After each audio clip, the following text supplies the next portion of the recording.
Bonjour à tous, bonjour. Bienvenue sur la chaîne Lumière et Vérité TV. Je crois et je prie que cette vidéo vous trouve en très belle santé par la grâce de Dieu. Alors aujourd'hui, je voudrais que nous parlons de verset biblique qui est vraiment un verset connu de tous les chrétiens. Mais ce soir, cet après-midi, ou cette journée, quelle que soit l'heure à laquelle vous regardez cette vidéo, je voudrais l'adresser plus principalement à ceux qui ne croient pas encore à Jésus, à tous ceux qui l'ont reconnu comme un envoyé de Dieu, comme un saint prophète, comme un sauveur ou comme un juif qui est venu faire quelque chose d'extraordinaire en Israël, mais qui a été crucifié cruellement par les hommes et que son histoire est restée sans suite. Voilà.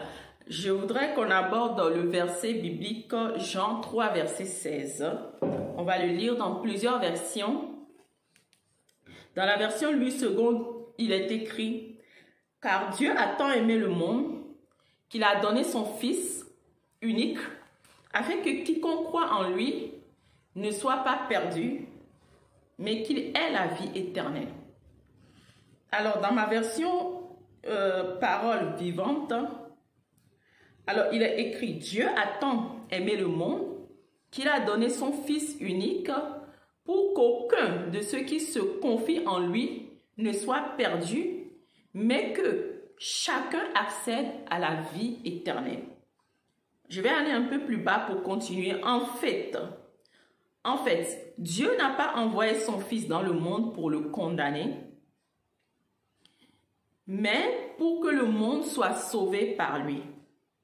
Celui qui place sa confiance en lui n'aura pas à subir la condamnation.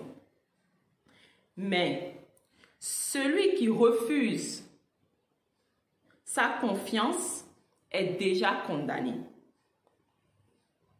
Car il n'a pas mis sa confiance en la personne du Fils unique de Dieu. Et voici pourquoi il est condamné. Donc la Bible nous dit ici dans la parole vivante que pour être condamné devant Dieu, pas selon les hommes, l'homme ou la terre ou l'humanité nous dit que pour être condamné, il faut faire du bien, il faut faire beaucoup plus de bien que de mal. Et ça va être pesé devant Dieu. Et Dieu verra le bien qu'on aura fait et le moins de mal qu'on aura fait. Alors là, on sera jugé par Dieu. Soit on va dans la vie éternelle, soit on ira en enfer. Mais là, la Bible nous dit que c'est pas comme ça que Dieu condamne les hommes. Ce n'est pas de cette manière. Et la preuve est que c'est écrit dans Ésaïe que vos pensées ne sont pas mes pensées. Que tel le ciel est élevé de la terre, ainsi mes pensées sont élevées de vos pensées.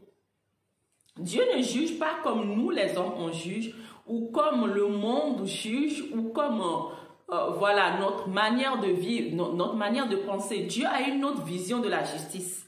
Et c'est ce qui compte.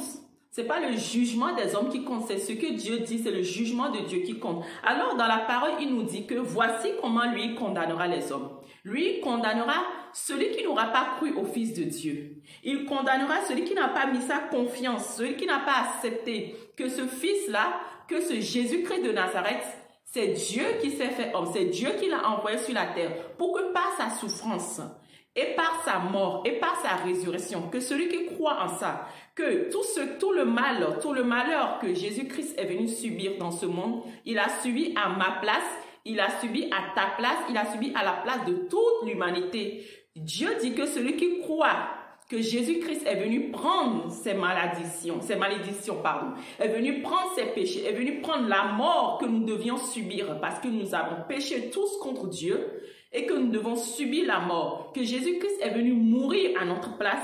Dieu nous dit que celui-là sera exempté de condamnation. Celui-là ne sera pas condamné parce qu'il aura accepté que Jésus a payé le prix pour lui et qu'il lui a offert la vie éternelle, la vie d'éternité avec Dieu.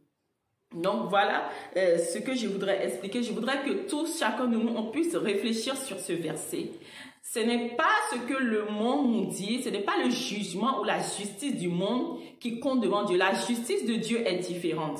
La justice de Dieu est différente de celui des hommes. Dieu dit clairement dans sa parole que celui qui place sa confiance en lui n'aura pas à subir le jugement. Celui qui place sa confiance dans le Fils unique, dans Jésus-Christ, n'aura pas à subir la condamnation. Mais celui qui refuse sa confiance est déjà condamné.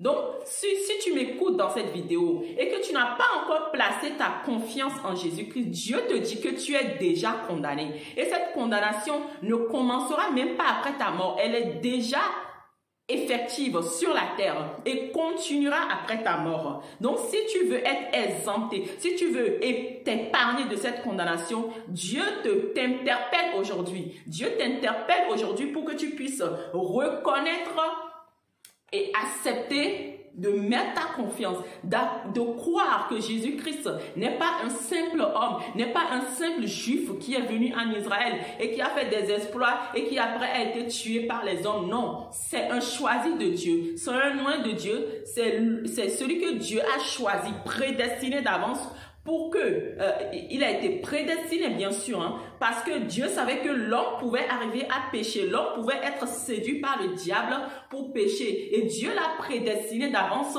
pour que, après le péché de l'homme, il puisse envoyer son Fils sur la terre. Jésus-Christ ne méritait pas toutes ces souffrances. Jésus-Christ ne méritait pas d'être mis à nu à la croix. Jésus-Christ ne méritait pas les crachats, le rejet et tout ce que l'humanité, et spécialement la justice juive l'a fait subir. Mais il a accepté, c'est nous qui devions prendre tout cela, prendre tous ces malheurs. Mais lui, il a pris ces malheurs sur nous et il nous dit aujourd'hui, et Dieu le Père nous dit aujourd'hui, si tu acceptes que Jésus a pris ses malheurs sur lui, a subi tous ces malheurs à ta place, alors là, il nous offre la vie éternelle. La vie éternelle, qu'est-ce qu'un homme peut avoir de plus glorieux? Qu'est-ce qu'un homme peut avoir de plus excellent? Quel don Dieu peut-il nous donner de plus glorieux, de plus merveilleux que la vie d'éternité en éternité avec lui, mon frère? Qu'est-ce que Dieu peut te donner de meilleur que de vivre avec lui, de t'épargner de l'enfer éternel? Parce que la condamnation, c'est que tu iras en enfer. Non, ce n'est pas une impression, ce n'est pas de la rigolade. Sur la terre, nous souffrons déjà, l'humanité souffre déjà. Mais Dieu nous dit que les souffrances qu'il y aura en enfer seront infiniment plus grandes que la souffrance que nous sommes en train de subir sur la terre. Donc, qu'est-ce que Dieu peut te donner de meilleur? Qu'est-ce que c'est qu'une voiture à côté de la vie d'éternité avec Dieu? Qu'est-ce que c'est que des enfants? Qu'est-ce que c'est que des milliards à côté de la vie éternelle que Dieu veut t'offrir?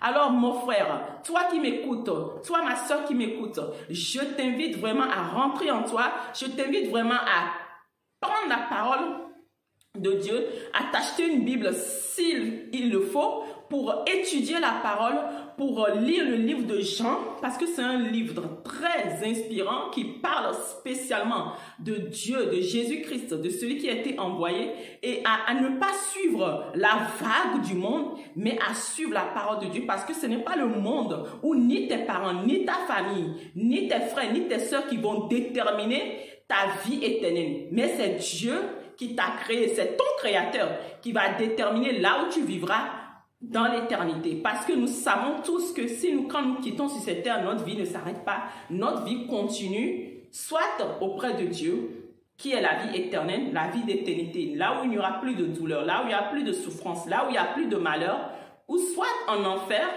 et cet enfer commence déjà, cette condamnation de la vie en enfer commence déjà pour tous ceux qui ne croient pas et n'acceptent pas et ne reconnaissent pas l'amour de Dieu pour eux à travers notre Seigneur Jésus-Christ.